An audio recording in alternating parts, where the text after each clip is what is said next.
Ahora sí, les voy a presentar a María. María Galindo, muy bienvenida. Eres acá y bueno, yo sé que has estado ahí escuchando Sí. estos datos que hemos presentado y también a Jacqueline y las propuestas que han ido debatiendo los y las jóvenes. Entonces, te doy la palabra. ¿Qué nos puedes comentar? Bueno, muchísimas gracias. Estoy bien contenta, bien alegre de esta invitación que me están haciendo. Me siento muy honrada. Mil felicidades, Jacqueline, por tomar la palabra. Hermosas tus propuestas. Francamente, yo pertenezco mejor a las propuestas de ustedes que a las de los supuestos adultos. Me ha gustado mucho, especialmente la de cerrar los zoológicos. Creo que esa es una propuesta muy trascendente, muy trascendente. Bueno, yo quiero saludar a todos y todas quienes nos están escuchando con un graffiti. Quédate en casa no es lo mismo que cállate en casa. Creo que es muy importante entender que el coronavirus no solamente es supuestamente lo que nos dicen que es una pandemia, no solamente es lo que supuestamente nos dicen que es una enfermedad contagiosa, peligrosa, sino que el coronavirus es también una especie de superficie política para aprisionar a las sociedades. No se olviden ustedes que supuestamente el cuidado del coronavirus ha supuesto en todas las sociedades del mundo la supresión de los derechos constitucionales y de las libertades democráticas más fundamentales, sin que esté comprobado en ningún país que la cuarentena rígida sea una medida apropiada, sin que en ningún país se hayan respetado a niños, niñas y jóvenes. A mí no me gusta hablar de la categoría adolescentes, y que no se haya respetado tampoco a las personas de la tercera edad. Es decir, se han tomado medidas pensando en una supuesta salud del cuerpo, pero el cuerpo no es solo cuerpo, el cuerpo es siempre psicosomático, es decir, hay cuerpo, hay mente, deberían haberse habilitado paseos, deberían haberse habilitado una serie de posibilidades y no estimular el miedo al contagio para generar una suerte de miedo al otro y una suerte de pasividad y de inacción. Yo quiero decir eso como una mera introducción, porque toda la propuesta de Mujeres Creando ha girado en torno de la desobediencia, ha girado en torno del respeto a la desobediencia de muchos sectores, y creo que las mujeres de forma muy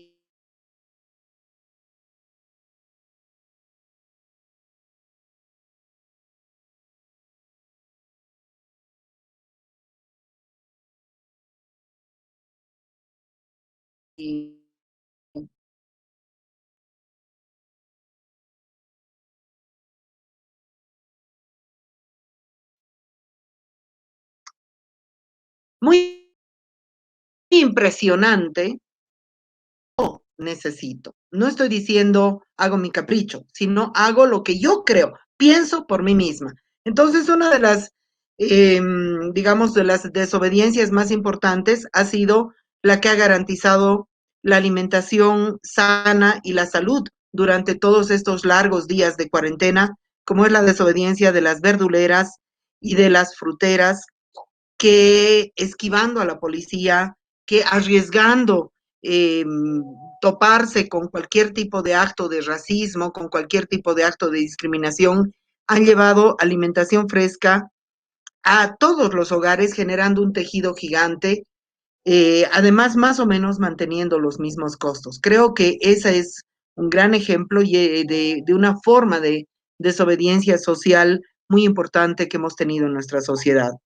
Yo quiero hablar sobre la violencia contra las mujeres.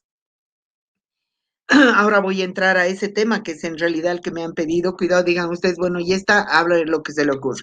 Bueno, este es un tema importante porque en realidad con el COVID nos han querido hacer pensar que solo existe el COVID, que no existen los otros problemas sociales de pobreza, los problemas sociales de, del medio ambiente, de todo el sistema ecológico, que es uno de los problemas más graves, como decía la compañera que me ha precedido, que está anunciando esta pandemia. Pero debajo de la pandemia del COVID está también la pandemia de la violencia machista. Yo quiero pedirles, por favor, no sé ya cómo vamos a pedir esto, pero cuando hablamos de violencia contra las mujeres, hay que usar el término correcto. Si nosotras decimos violencia intrafamiliar, lo que estamos diciendo es una violencia dentro de la familia y estamos invisibilizando qué tipo de violencia es y qué contenido tiene. Hablar de violencia intrafamiliar es negar lo que está pasando y es usar un término muy conservador y muy retrógrado. Hablar de violencia de género es hablar de un término que también es muy confuso, porque finalmente, ¿qué es el género? ¿Y quién comete la violencia? ¿Y cuál es el motivo de la violencia? Tampoco queda claro. Entonces, nosotras decimos, preferimos que se hable de violencias, porque son muchas, violencias machistas, porque de esa manera queda claro que el problema que estamos señalando, el problema que estamos subrayando, es el problema del machismo. El contenido de esa violencia es el machismo. Primera cosa. Entonces hablamos de violencias machistas. ¿Quiénes son las mujeres que sufren violencias machistas? ¿Quiénes son? Y ahí mi crítica a la compañera que me ha precedido. Cuando hablas de jóvenes, niños y niñas, ¿de quiénes estás hablando? ¿De quiénes estás hablando? Siempre hay que preguntarse de quién estoy hablando. Y el sujeto genérico general encubre e invisibiliza de quién estamos hablando. Entonces nosotros decimos, ¿quiénes son las mujeres que sufren violencia? Y hay varias respuestas al mismo tiempo. Primera respuesta, todas las mujeres del planeta han sufrido o sufren alguna forma de violencia machista. Todas. Como no vamos a hablar del planeta, todas las mujeres de la sociedad boliviana sufrimos violencia o alguna forma de violencia machista, directa e indirecta. ¿Todas? ¿Es tan grave? Sí, así de grave es. O sea que la experiencia de violencia prácticamente nos caracteriza. Pero dentro de ese de todas, ¿de qué violencia machista podemos hablar ahora públicamente? Podemos hablar de las violencias machistas que han sido denunciadas, cuando las mujeres han dicho, esto me ha pasado, esto me han hecho, esto considero injusto. O sea, de las mujeres que han hablado. ¿Quiénes son las mujeres que han hablado? ¿Quiénes son las mujeres que denuncian violencia machista? Las mujeres que denuncian violencia machista, primero son mujeres que ya no han podido resolver esas formas de violencia de forma privada y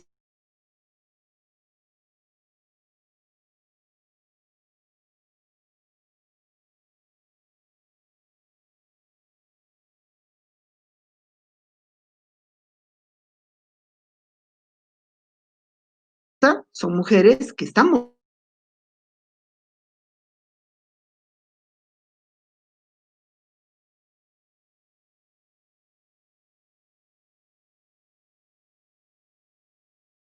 A ver, ya ahora sí. Tercera cosa. Son entonces las mujeres que hablan y por lo tanto son mujeres que tienen el coraje de denunciar y que tienen la claridad de que no están dispuestas a continuar viviendo como estaban viviendo. Entonces, la mujer que denuncia violencia machista no es una carente de autoestima, no es una que no sabe lo que quiere, no es una mujer como nos la retratan el Estado y los medios de comunicación como una mujer víctima, llorosa, que hay que tratarla como si fuera una niña que no sabe, porque además ya nos ha dicho la compañera que nos ha precedido, no nos traten así ni a las niñas ni a los adolescentes. Una mujer que hay que tutelar, sino todo lo contrario. Y aquí viene una pregunta que es muy importante y que yo le pido que me responda también a la compañera que me ha precedido. ¿Quiénes son esas mujeres? Seguimos preguntándonos quiénes son. Y aquí yo quiero decir que el 80, el 85, el 90, el 95% de las mujeres que sufren violencia machista y que son capaces de denunciar esa violencia, que son las que quieren cambiar esa situación, son las mujeres que están viniendo de los sectores populares, de la clase media para abajo. Y las mujeres que están en la clase media para arriba no están denunciando. Entonces uno dice, ¿qué pasa? Es que los violentos son albañiles, choferes, carpinteros, y los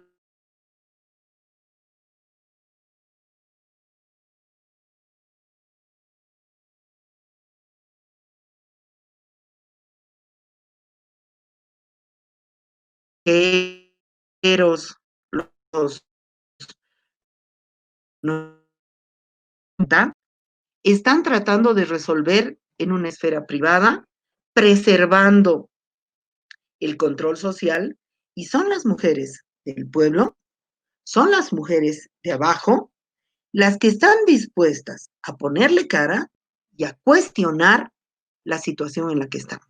Esto me parece muy importante, porque si estamos aquí yo sentada, si están ustedes escuchándome, si hemos puesto en brete a la sociedad entera y al Estado entero, es gracias a todas y cada una de esas mujeres que denuncian y que quieren cambiar la situación. Y no gracias a las mujeres que han decidido ocultar, transar y guardar las apariencias. Entonces, esto supone un llamado muy importante porque es un enfoque diferente. Es un enfoque diferente. A las mujeres que están denunciando la violencia que viven, porque todas las mujeres vivimos violencia, les debemos la conciencia que la sociedad y que nosotras mismas podamos tener sobre el problema. Primera cosa. Segunda cosa, la relación con el Estado. ¿Cómo es la relación entre violencia machista y Estado? Por todo lado vemos mujer denuncia, como si el problema fuera que las mujeres no estamos denunciando. Las mujeres estamos denunciando. Entonces, ¿qué es lo primero que hemos logrado? Hemos logrado colapsar los servicios de lucha contra la violencia que ofrece el Estado. Hemos colapsado a los juzgados, hemos colapsado a la Fiscalía, hemos colapsado al Instituto de Investigaciones Forenses y hemos colapsado a la Fiscalía. ¿Qué significa este colapso? Que el Estado no tiene la capacidad de dar una respuesta. Y esto me parece muy importante. También para la compañera que me ha precedido. ¿Por qué? Durante la pandemia estamos viviendo algo muy peculiar, que es que el Estado, por ejemplo, en el caso del Estado boliviano, que es donde estamos viviendo, el Estado ha abandonado, así, cerrado y cancelado, y se han ido a su casa con su salario en el bolsillo. El Estado ha abandonado las funciones que le dan sentido. Existe un Estado para generar las funciones de educación, generar las funciones de ofrecer justicia y de ofrecer salud.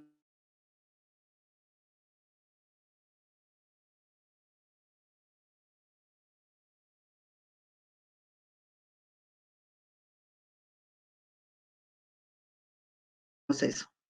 Porque en la sociedad boliviana nos preguntamos, ¿qué me tiene que dar el Estado? Nos preguntaremos para qué nos sirve el Estado. Que es ir un poco más allá. Que es hacer una pregunta un poco más radical. Un poco más radical. ¿Para qué le sirve a un niño, a una niña, que está completamente en manos de su madre, el Estado? Discúlpeme, pero la respuesta es bien clara. El Estado a un niño o a una niña hoy en Bolivia no le sirve para nada. ¿Para qué le sirve el Estado a una madre cuando ese Estado no les reconoce absolutamente su labor de crianza. El Estado a una madre le sirve para vigilarla, para decirle no puedes viajar con tu guagua, para decirle, ay, está desnutrida, tú eres responsable. Pero para darle algo no le sirve. Entonces, las mujeres que sufren violencia machista han logrado hace mucho tiempo, pero sin una conciencia social sobre eso, que es lo más grave, poner al Estado al borde, al límite de su ineficiencia y de su incapacidad. Esto es muy, muy importante, porque ese es un logro. Decirles, señores del Estado, el problema es tan grande que ha rebalsado las paredes de lo que ustedes han entendido. ¿Qué más están logrando las mujeres que denuncian violencia machista? Porque dices, no, esas no sirven para nada, no logran nada, no han organizado su vida. O sea, las vemos, nos inducen una mirada sobre esas mujeres de mucha subestimación, de mucho paternalismo, de mucho verticalismo. Esas mujeres han logrado, o están logrando, poner en cuestión el concepto articulador de la sociedad, que es la familia. ¿Cuál es el concepto de familia con el que funciona el Estado boliviano? Y prácticamente todos los estados patriarcales del mundo. El concepto de familia con el que funciona y que espero, pido, yo sé que hay muchas instituciones aquí alrededor que me están escuchando y por eso me siento doblemente honrada de esta oportunidad. No tenemos que adoptar los esquemas del Estado. Tenemos que ser capaces de construir nuestros propios parámetros. El Estado boliviano funciona en función del concepto de familia nuclear patriarcal. Papá, mamá, hijitos. Las hijas, la compañera que me ha precedido, no existe en el concepto, porque las hijas no existen. Existen los hijos, porque los hijos son los portadores de la herencia del padre, y las hijas van a ser, no sé, cualquier cosa para el Estado. Una familia nuclear patriarcal de papá, mamá, hijitos, que tiene una supuesta cabeza de familia, que en realidad siempre tiene que ser el masculino, el hombre. Las mujeres que sufren violencia machista, y eso me parece muy interesante del servicio que nosotras tenemos, las mujeres que sufren violencia machista están cuestionando el concepto de familia. Porque todas, o una buena parte de ellas, están dispuestas a disolver una familia en la que ya no pueden vivir. Una familia que ya no resulta ser una comunidad, por lo menos de tranquilidad. Ya no diremos de otras cosas. Y esto es muy lindo. Esto es muy lindo. Las mujeres bolivianas hemos logrado hace 100 años, por favor, hace 100 años, la primera conquista del siglo XX es el divorcio. Antes del divorcio, las mujeres nos sometíamos a un matrimonio eterno, por muy malo que sea. Pero esa conquista del divorcio no ha cambiado el concepto de familia que tiene el Estado en la cabeza. Si vamos a las estadísticas del INE, no las que se está inventando la María Galindo porque es el colmo de chiflada, no. Si vamos a las estadísticas del INE, ustedes se van a dar cuenta que en la sociedad boliviana hay por lo menos 4 tipos de familias. 30% de las familias bolivianas son papá, mamá, hijitos. 30%, un tercio. Que además de ese tercio, muchas están en vías de disolución. Un tercio de las familias, 30%, son familias de mamá con guaguas. 30%. O sea, un número equivalente. Y un 30% de familias son familias de tejidos sociales grandes y extendidos, muy típicas también de los sectores populares, donde está la comadre, la prima, el vecino, el primo tío, el tío del sobrino, el otro, y entonces son familias que son grandes tejidos sociales, donde no hay una cabeza, no es la familia de un gran patriarca, sino donde hay múltiples formas de autoridad. De pronto la tía más vieja comparte autoridad con el padre, no sé, la abuela comparte autoridad con otro tío. Hay muchas figuras de autoridad. Y luego hay un 10% de familias que ya son la melcocha total. Por ejemplo, dos mujeres que tengan una guagua y tengan una convivencia lésbica, dos hombres y unas variedades, digamos, ya muy extraordinarias que también las hay. ¿Cuál es el problema con esto? Porque uno dice, bueno, sí, María, tienes razón, no es familias, ya apagamos la luz. No, es que hay un gran problema. ¿Por qué? ¿Por qué yo me enfrento al Estado?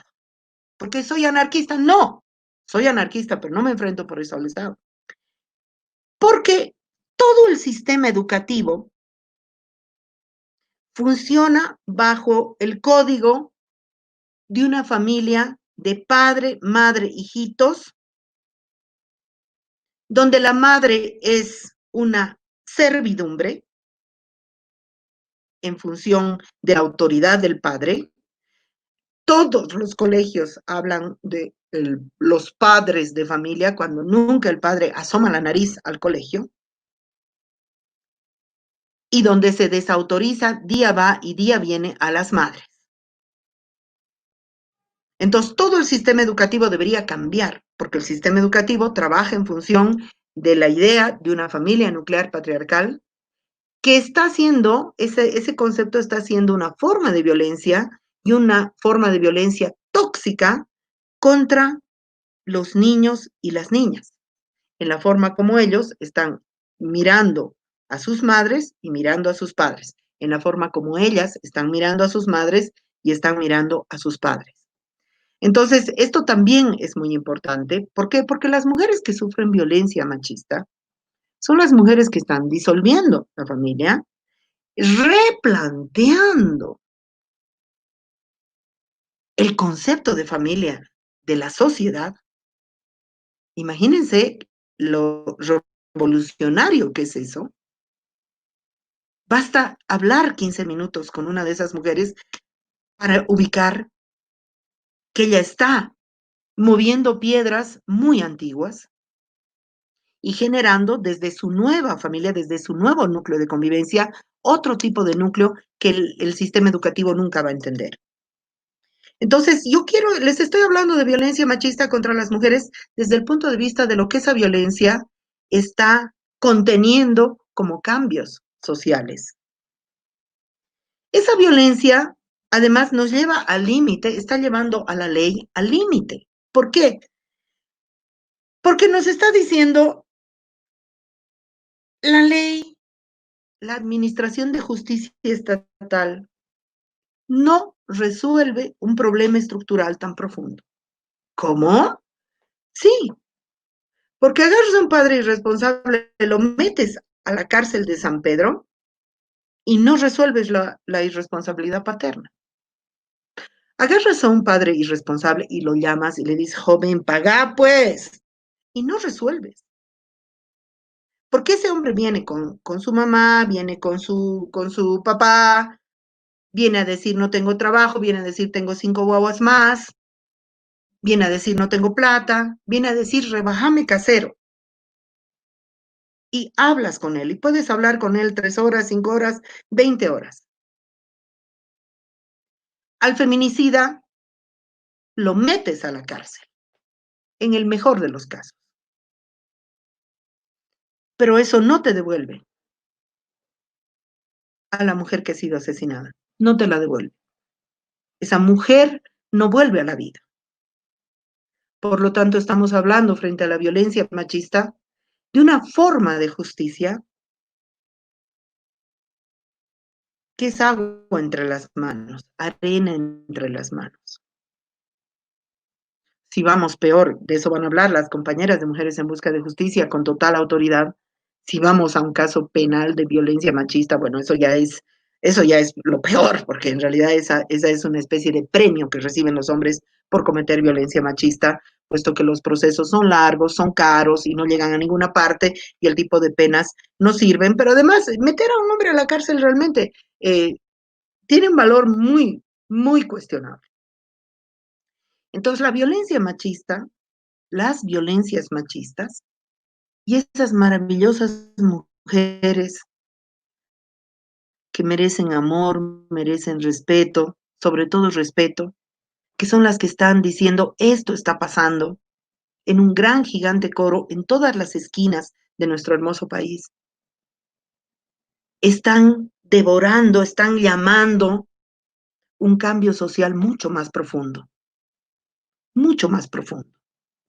Están demandando, están proponiendo a la sociedad un cambio social mucho más profundo que meter a un padre irresponsable a la cárcel, que meter a un feminicida a la cárcel, lo cual no significa que ninguna mujer renuncie a la justicia.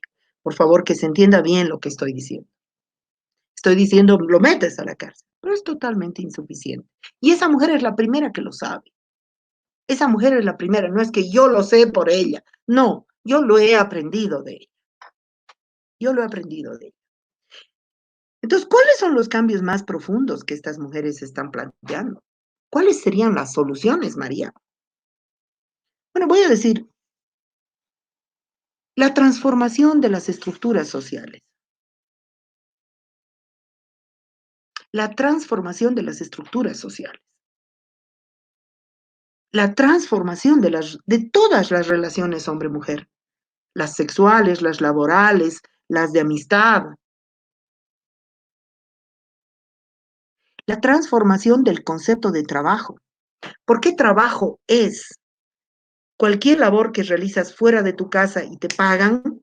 Y trabajo no es lavar las tazas del desayuno. Y trabajo no es hacer la cama, arrinconar, lavar, planchar, cocinar. O por qué si es trabajo hay que ponerle un apellido para que sea un trabajo como menos trabajo. Esas transformaciones demanda la cuestión de la violencia machista, transformaciones profundas. Por eso atender violencia machista no es darle un mejoral a las mujeres, sino ser conscientes que tenemos en la mano, a ver, tal vez no les guste la figura, la dinamita con la que vamos a derribar al patriarcado. Eso es atender violencias machistas contra las mujeres. Porque en el fondo, esas mujeres y las compañeras que hacen ese trabajo todos los días saben, esas mujeres son portadoras de un cuestionamiento muy grande. Primero están dispuestas a cuestionarse a sí mismas. ¿En qué me he equivocado, señorita? ¿Me he equivocado en elegir pareja? ¿Me he equivocado en enamorarme? ¿Me he equivocado en tener celos? Entonces, por último, porque ya estoy casi cumpliendo mi tiempo, estoy con cronómetro por si acaso, están poniendo en cuestión lo que entendemos por hombre. Queremos cambiar lo que entendemos por hombre. No es que queremos cambiar al hombre para que sea bueno. Queremos poner en cuestión las bases mismas de lo que se entiende por masculinidad. Porque así como las mujeres que sufren violencia están demandando un cambio social muy grande, están poniéndose en cuestión, están siendo capaces de llevar al Estado al límite, los hombres que cometen violencia, que son muchos, que son todos, porque a ver, es como con el racismo, todos los hombres son violentos. ¿Cómo así? Pues eso. ¿Cuáles son las estructuras que legitiman las violencias, la masculinidad como violencia, el ejercicio de masculinidad como violencia? ¿Cuáles son las estructuras? El servicio militar obligatorio, la paternidad como dotar del apellido y nada más, el control del cuerpo de las mujeres, y bueno, acabaríamos el trabajo masculino como más valioso que el trabajo de las mujeres, etcétera, etcétera. Entonces, son esas estructuras las que la violencia machista contra las mujeres y esas mujeres están poniendo en crisis. Porque con un hombre así, ya no están dispuestas a compartir ni un lunes, ni un martes, ni una marraqueta, ni un café. Están despreciando, están rechazando al hombre modelo del sistema. Porque el hombre machista, violento, no es el mal hombre, sino que es, desde el punto de vista del sistema patriarcal, el hombre ejemplar, el válido. Por eso es que cada padre irresponsable que viene a nuestras oficinas no es que llega cabizbajo, avergonzado, no. Llegan como si estuviera llegando Batman o Robin a nuestra oficina a decir que las equivocadas somos nosotras que estamos pidiendo quién sabe qué cifras para criar una guagua. Entonces, para cerrar, yo quiero invitar a todas las personas que están trabajando con hombres y con mujeres, que son muchas instituciones muy valiosas, romper el concepto de familia, poner en cuestión todas las formas de masculinidad, todas, todas, de forma muy radical. Dejar de pensar que la policía resuelve algo. Escuchar la voz profunda de los cambios sociales. Tenemos que trabajar en una lógica de transformación social. Muchísimas gracias por haber estado del otro lado. Yo he cumplido 31 minutos de exposición y me voy a quedar aquí a escuchar cómo me guayquean con las preguntas. Gracias. Muchas gracias, María. Realmente un análisis, pues, coherente y profundo. Vamos a esperar 2 minutos a las preguntas para plantearlas después, por favor.